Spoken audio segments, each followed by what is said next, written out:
guitar body is as far as I can go for the moment before the finishing stages. I've now got to work on the neck.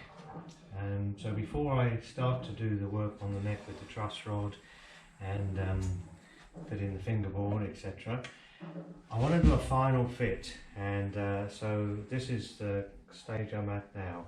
I've fully clamped this one in and I've done some final adjustments to it, so I think we're now pretty much there.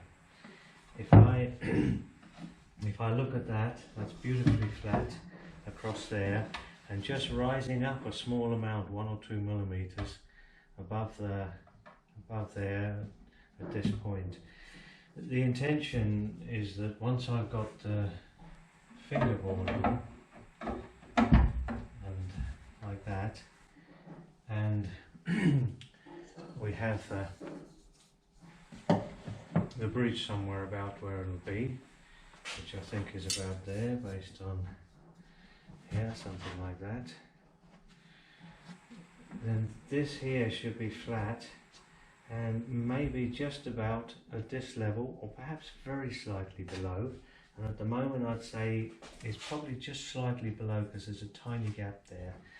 Now for me that's probably where I want to be, because I'm a finger picking guitarist and I want to have as low an action as I can get.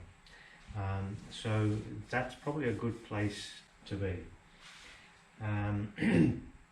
If you want to give the guitar a real bashing, probably you'd want that a little bit higher. This is what I've read so far.